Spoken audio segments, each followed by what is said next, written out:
प्रतिष्ठानों को online neps reimbursement claim bill बनाने में सुविधा हो जाए, इस उद्देश्य से यह जानकारी दी जा रही है। यदि दी गई जानकारी में कोई संशय या भिन्नता पाई जाती है, तो अप्रेंटिसशिप पोर्टल पर दी गई जानकारी को ही प्रमाणित मानेंगे।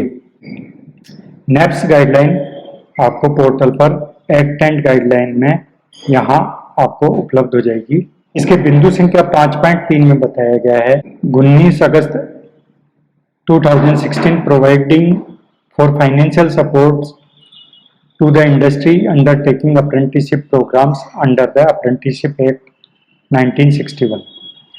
बिंदु संख्या 6 के उप बिंदु संख्या 1 में बताया गया है sharing of 25% of prescribed stipend subject to a maximum of Indian rupees 1500 per month पर apprentice to all apprentices with the employers। Financial year 2021 से 2022 तक रिम्बर्समेंट क्लेम की प्रक्रिया ऑफलाइन की जाती थी। अब फाइनेंशियल ईयर 2022-23 से रिम्बर्समेंट क्लेम 1 अप्रैल 2022 से अनिवार्यतया ऑनलाइन ही कर दी गई है, जिसके लिए 1 जनवरी 2022 से फेज वाइज पायलट योजना शुरू कर दी गई थी। 1 अप्रैल 2022 से दिसंबर 2022 तक त्रैमास के बकाया पेंडिंग बिल का भुगतान प्रतिष्ठान प्राप्त कर ले हैं, जबकि डीबीटी की पायलट योजना जुलाई 2022 से शुरू कर दी गई है। रिम्बर्समेंट की प्रक्रिया फाइनेंशियल ईयर 2021-22 तक डेजिग्नेटेड ट्रेड के लिए ऑफलाइन थी एवं फाइनेंशियल ईयर 2022-23 से यह प्रक्रिया ऑनलाइन कर दी गई है। इसके लिए ऑफिस मेमोरेंडम 11 का अवलोकन करें।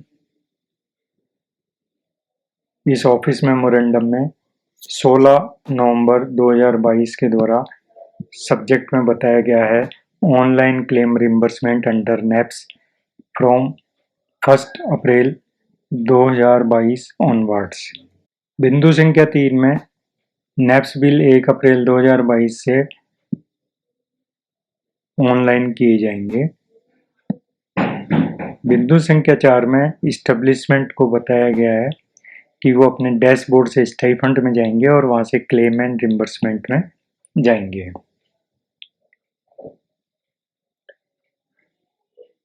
ऑफिस मेमोरेंडम 11 में आरडीएसडी को क्लेम अप्रूव करने के शक्तियां प्रदान की है। इसके लिए फंड रिलीज किया गया है।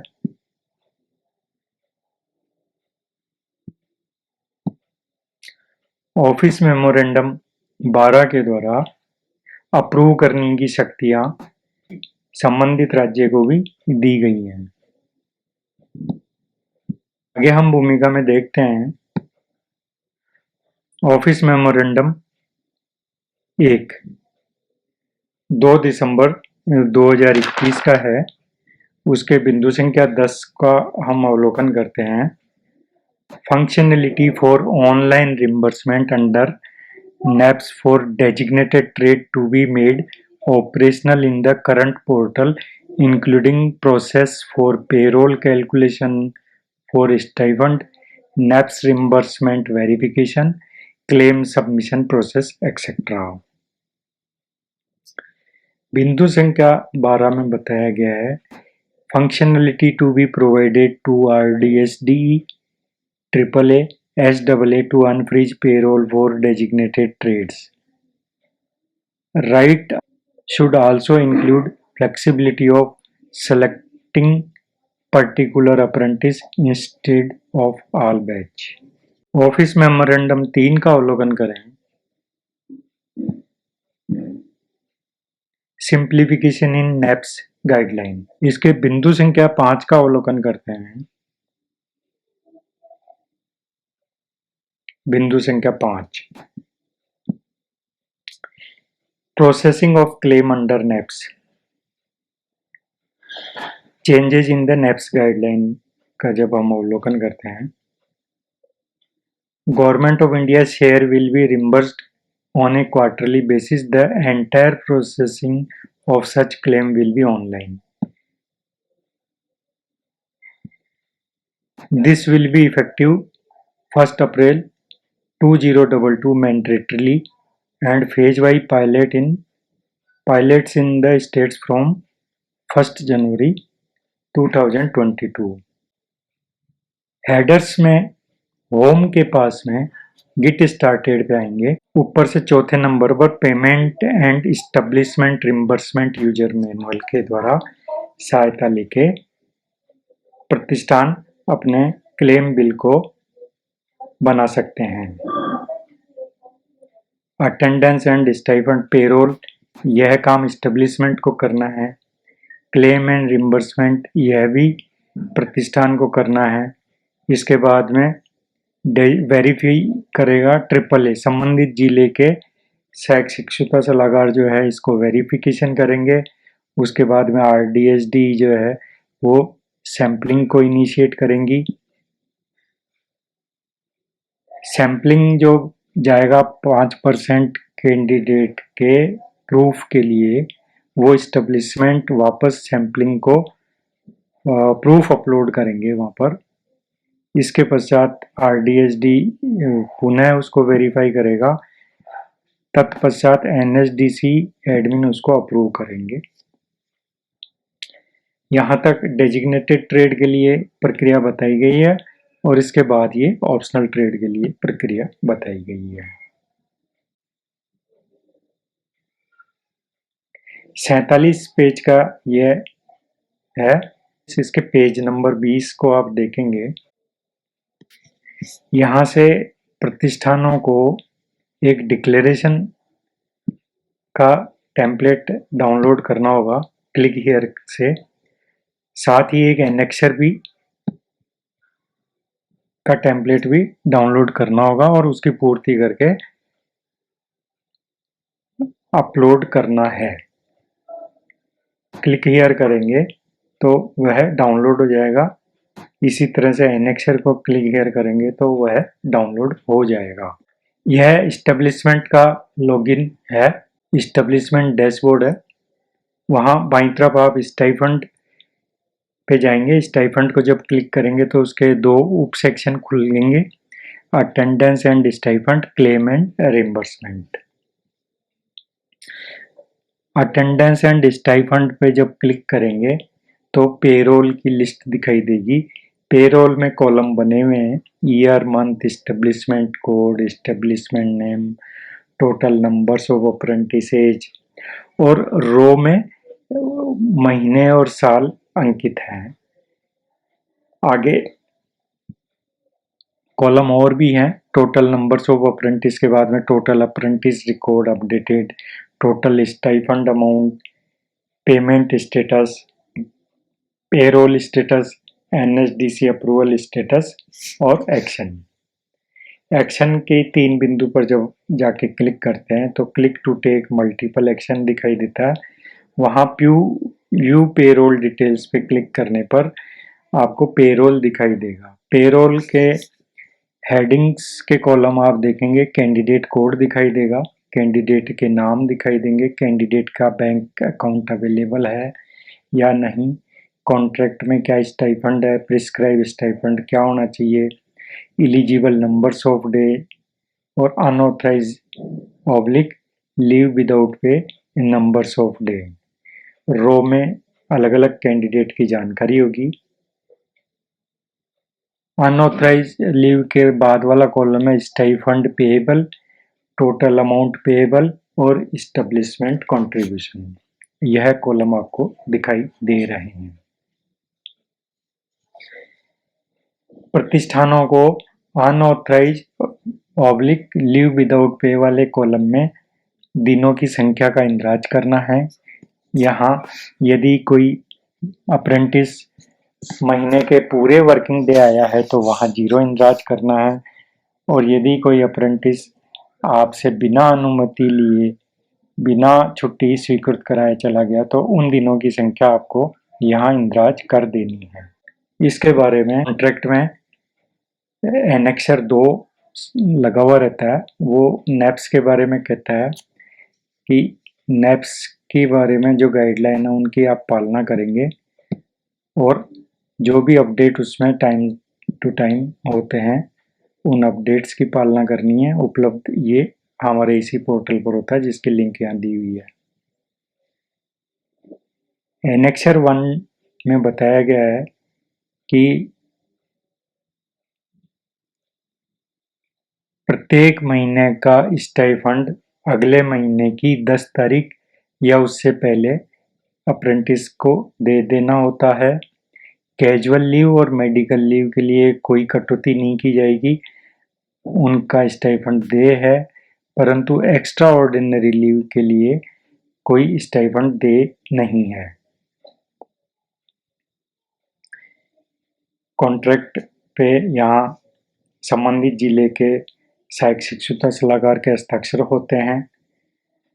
प्रतिष्ठान के हस्ताक्षर विद सील यहाँ किए जाते हैं और अप्रेंटिस भी अपने हस्ताक्षर करके अनुबंध को स्वीकार कर लेते हैं। इस अनुबंध के बिंदु संख्या 13 में भी स्टाइफंड के बारे में बताया गया है कि यदि इसमें कोई मॉडिफिकेशन किया जाता है तो जो भी रिवाइज रेट है उसके द्वारा कम से कम स्टाइफंड दे है। यदि कोई प्रतिष्ठान मिनिमम स्टाइफंड से अधिक भुगतान करता है तो उसको रिम्बर्समेंट दे है। स्टाइफंड के अतिरिक्त एक और बात आपके ध्यान में लाई जाती है। बिंदु संख्या 18 जो अनुबंध में लिखा हुआ है उसमें इस्टेब्लिशमेंट यह सुनिश्चित करते हैं कि उन्होंने अप्रेंटिस की इंफॉर्मेशन, पर्सनल जानकारी और जो उनके डॉक्यूमेंटेशन है उनको उन्होंने वेरिफिकेशन कर लिया और कभी जरूरत पड़ी तो वो उसको उपलब्ध कराएंगे। अतः सभी प्रतिष्ठानों से अनुरोध है कि वे कैंडिडेट के लॉगिन प्रोफाइल में ओरिजिनल स्कैन कॉपी ही अपलोड करवाएं।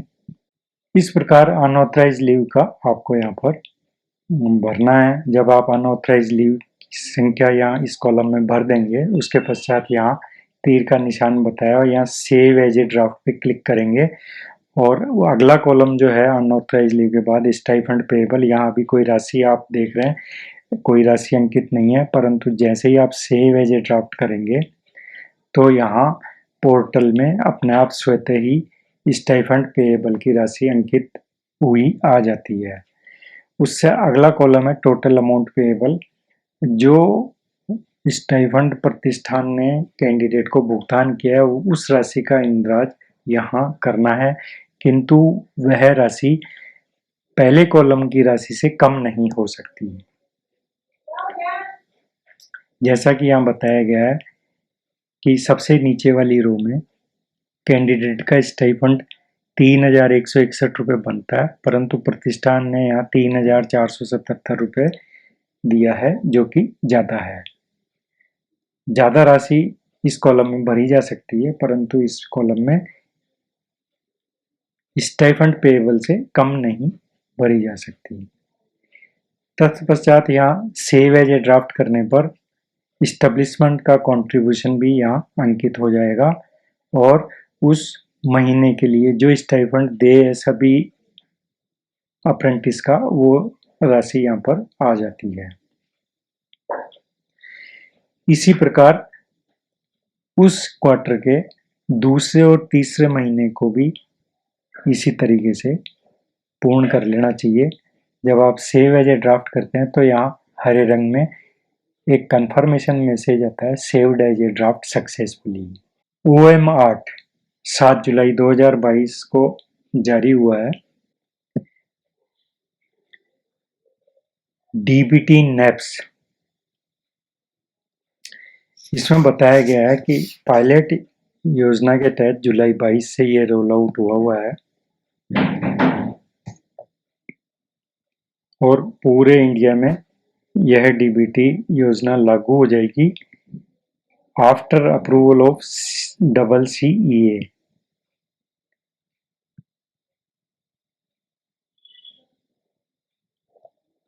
NEPS 2.0 वर्जन कहलाता है वो। इसके बारे में जानकारी आप यहाँ देख सकते हैं। PM NEPS कॉन्ट्रैक्ट्स अथवा नॉन PM नैप्स कॉन्ट्रैक्ट। आप इसको देख लेंगे। जब डीबीटी की सुविधा इस्टेब्लिशमेंट के डैशबोर्ड पर उपलब्ध हो जाएगी तो कैंडिडेट नेम के बाद में अगला कॉलम डीबीटी एप्लीकेबल में यस या नो का उपलब्ध हो जाएगा, जहां आपने अनऑथराइज लीव भरी थी उसी जगह। इस्टेब्लिशमेंट कंट्रीब्यूशन के बाद में डीबीटी का कंट्रीब्यूशन या अमाउंट भी आपको अगले कॉलम में दिखाई देने लग जाएगा।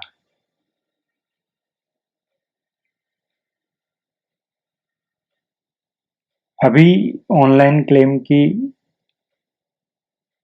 जानकारी दी जा रही है। डीबीटी की केवल थोड़ी सी सूचनाएं दी गई थी। जब हम अनऑथराइज लीव भर देते हैं और अप्रेंटिस को जो हमने स्टाइफंड दिया है वो सूचना कॉलम में भर देते हैं और पूरे महीने का स्टाइफंड जब से हम अकाउंट शाखा से मिलान कर लेते हैं, संतुष्ट हो जाते हैं, तो पेरोल फ्रीज करने के लिए यहाँ पर क्लिक करेंगे। Are you sure you will not be able to edit once you submit? Yes, submitted. Confirmation कर दें आप। जब आप कंफर्मेशन कर देंगे तो यहाँ लिखा हुआ आएगा चूज पेमेंट मोड। यहाँ जो नीचे एक तीर का निशान है वहाँ जब आप क्लिक करेंगे तो आपको दो ऑप्शन दिखाई देंगे, पेमेंट थ्रू अप्रेंटिस गेटवे और payment through your own gateway. यदि आप 36,512 रुपये की राशि अप्रेंटिस गेटवे में ट्रांसफर कर देते हैं तो ऊपर वाला ऑप्शन का चुनाव करेंगे, और यदि आप अलग अलग अप्रेंटिस को उसके बैंक अकाउंट में प्रतिष्ठान के बैंक अकाउंट से स्टाइफंड को ट्रांसफर करते हैं, एनईएफटी करते हैं या चेक से भुगतान करते हैं तो payment through your own gateway का चुनाव करेंगे। इस प्रतिष्ठान ने payment through your own gateway का चुनाव किया है। निश्चित करने के लिए एक मैसेज आता है, are you sure you want to submit payment method chosen payment through your own gateway, continue to submit. Submit करने पर एक यहाँ कंफर्मेशन मैसेज आ गया, पेमेंट मेथड सक्सेसफुली सेलेक्टेड।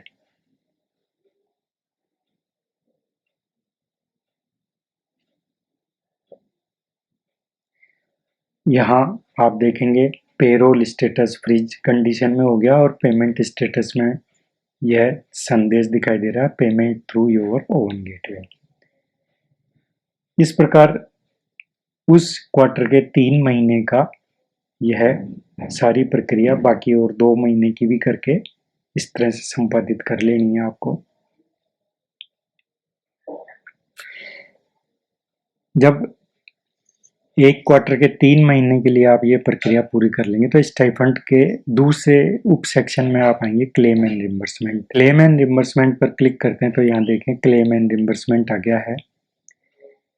यह एक क्वार्टर है जुलाई से सितंबर का। इसके कॉलम आप देख सकते हैं, ईयर, क्वार्टर, एस्टेब्लिशमेंट का नाम, total numbers of apprentice, total apprentice records updated, total stipend amount paid as per norms, total actual stipend amount paid, total claim processed, status, sampling status, action. Action पर जाके जब आप 3 बिंदु पे click करेंगे तो दिखाई देगा व्यू क्लेम डिटेल्स। जब आप क्लेम डिटेल देखते हैं तो आपको यहाँ ओवरऑल और जुलाई, अगस्त, सितंबर अलग अलग दिखाई देता है। यहाँ ये जो गहरा रंग दिखाई दे रहा है यह जुलाई महीने के लिए है। आपको पहले ये तीर का निशान दिखाया हुआ, did the apprentice drop out during the training quarter. यहाँ से आपको यस या नो का चुनाव करना है। उसके पश्चात उस कैंडिडेट को जो स्टाइफंड भुगतान किया है जुलाई महीने का, उसके भुगतान की बैंक ट्रांजैक्शन यूटीआर इस जगह आपको इंदराज करनी है। इसी प्रकार दूसरे कैंडिडेट की दूसरे रो में और तीसरे कैंडिडेट की तीसरे रो में। ओवरऑल में आप देखेंगे कि इसके बाद में जुलाई के बाद आपको अगले कॉलम अगस्त के दिखाई देंगे, फिर उसके बाद सितंबर के कॉलम दिखाई देंगे। हॉरिजेंटली आपको सारे कॉलम दिखाई देने लग जाएंगे। परंतु यदि आप केवल जुलाई पे क्लिक कर देंगे तो आपको जुलाई माह की एंट्री भरने में सुविधा हो जाएगी। अगस्त को क्लिक करेंगे तो अगस्त माह की एंट्री भरने में सुविधा हो जाएगी, और सितंबर को क्लिक करेंगे तो सितंबर माह की एंट्री भरना सुविधाजनक हो जाएगा। यहाँ अभी आपको जुलाई दिखाई नहीं दे रहा क्योंकि स्क्रीनशॉट में यहाँ आप नहीं देख पा रहे, आगे आएगा जब महीना तब आपको बताएंगे। तत्पश्चात यहाँ से सेव एज ड्राफ्ट करेंगे। उस क्वार्टर के पूरा स्टाइपेंड जो भुगतान की गई वो राशि यहाँ दिखाई दे रही है। जब आप सेव एज ड्राफ्ट करते हैं तो हरे रंग में एक कंफर्मेशन मैसेज आपको दिखाई देता है। पूरे महीने पूरे क्वार्टर का जो स्टाइपेंड है वो राशि यहाँ आप देख पा रहे हैं। सेव एज ड्राफ्ट करने के बाद में आप डॉक्यूमेंट्स अपलोड करेंगे। डॉक्यूमेंट्स मतलब एक से ज़्यादा आपको डॉक्यूमेंट्स अपलोड करने हैं। एक तो ये रिस्पेक्टिव लेटरहेड मतलब प्रतिष्ठान के लेटरहेड पे ये आपको डिक्लेरेशन लिखना होगा पूर्ति करके, और यहाँ आपके हस्ताक्षर और मोहर लगा के, और उसके पश्चात स्कैन करके अपलोड करना है। इसी प्रकार यह एनेक्सर 1 है। इसमें नेम ऑफ अप्रेंटिस, अप्रेंटिस की ID, period of payment, payment days इत्यादि है। लास्ट का कॉलम है यूटीआर या चेक नंबर। एक अप्रेंटिस के 3 बार नाम है क्योंकि एक क्वार्टर में 3 महीने होते हैं। अपलोड डॉक्यूमेंट करने के बाद में आप यहाँ पर देख भी पाएंगे कागज नहीं लगाए हैं तो उस जिले के शिक्षुता सलाहकार उसको वापस लौटा देंगे, जो आपको यहाँ स्टेटस में दिखाई देगा, Saint back by JAA। Document आपको यहाँ अपलोड करने के लिए विंडो खुल जाएगी। यहाँ आप देखिए एस लगा हुआ है, अर्थात इस जगह पर ब्राउज करके आप एक ही समय में एक से ज़्यादा फाइल अपलोड कर सकते हैं, अर्थात डिक्लेरेशन एनेक्सर 1 अपलोड कर सकते हैं। यहाँ एक जगह बताइए डाउनलोड टेम्पलेट्स। अगर आप यहाँ से टेम्पलेट डाउनलोड करते हैं तो आपको इस तरह की एक्सेल फाइल डाउनलोड हो जाएगी जिसमें कॉन्ट्रैक्ट कोड लिखा हुआ है, कैंडिडेट ने उस क्वार्टर में ट्रेनिंग छोड़ दी या नहीं वो आपने अंदाज किया था, कैंडिडेट का नाम, कैंडिडेट का कोड इत्यादि यहाँ से मिल जाएंगे, जिससे एनेक्सर 1 में भरने में आपको सुविधा हो जाएगी। महीने आप पहले नहीं देख पाए थे, यहाँ आप देखेंगे सितंबर महीना दिख रहा है, यहाँ अगस्त का महीना दिख रहा है, और इसके पहले जुलाई का महीना भी दिखाई है, परंतु वो इस स्क्रीनशॉट में आप नहीं देख पा रहे। सबमिट क्लेम जब आप कर देते हैं डॉक्यूमेंट अपलोड क्योंकि आपने कर दिए हैं, तो अब आप सबमिट क्लेम कर सकते हैं। सबमिट क्लेम करने पर प्रतिष्ठान का नाम लिखा हुआ होगा और 6 बिंदु पर आप से डिस्क्लेमर ले रहे हैं। There is no duplicate claim in respect of any apprentices and we have not received any claims from any apprentice advisor against whom the claim is submitted. There is no dropout, terminated apprentice in this claim. Number 3, excess amount not due received from any apprentice advisor is recoverable and we will return the excess amount. Number 4, we have ensured that stipend is paid to the Aadhaar linked bank account of apprentices. Number 5, stipend is paid from our bank account, मतलब प्रतिष्ठान के bank account से। Number 6, the data submitted in this form is correct to be best of our knowledge. Discrimination के check box पे आप सही का निशान लगा के यस सबमिटेड कर देंगे। सबमिट करने के बाद में स्टेटस आ जाता है पेंडिंग विथ JAA।